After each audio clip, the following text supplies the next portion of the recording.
to thank ML for asking me to present the speaker this evening, and I'd just like to say how very much I support the work of Mel and her Aradin Trust, the way in which she's supporting work on endangered languages and cultures in the Middle East, and not only intellectual academic research within universities, but also promoting outreach and general increasing awareness of the diversity of cultures in the Middle East and the importance of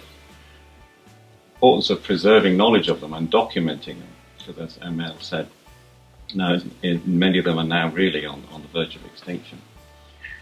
Now, this evening, Professor Bragg will be talking to us, giving us a bird's eye view, this is what his title is, a bird's eye view of Near Eastern intellectual history. And so, please, Professor Bragg.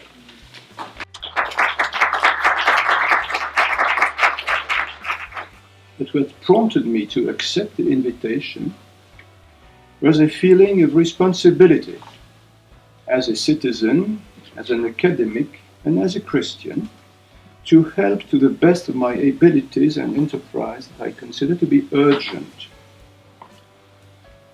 We are most regretfully witnessing the systematic destruction of a whole culture, wrought by one of the most ruthless and stupid group of people that ever was. This happens in our allegedly enlightened age. The so-called Islamic State endeavors to wipe out human beings by compelling them either to submit to their power and to pay at least lip service to their religious ideology, or to flee the land in which their ancestors had been living for millennia.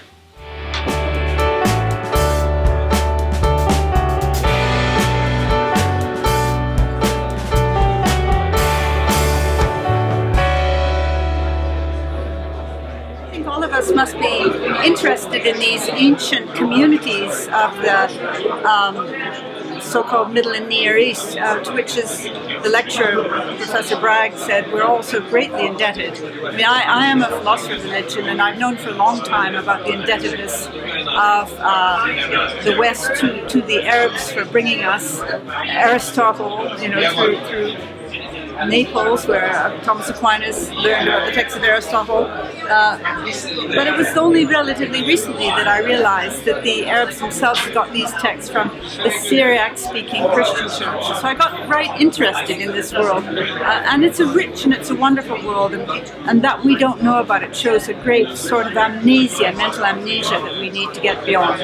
What I learned this evening from the lecture was how interconnected the cultures and languages are in the Middle East throughout, and how interconnected they have been over the last 2,000 years. We often zoom in on individual thinkers, individual languages, individual regions of the Middle East, but to see the manner in which the Middle East over a very, very long period of time creates a world of great philosophy and intellectual life, and in turn how that intellectual life passed into Europe, into universities like this, was extremely exciting.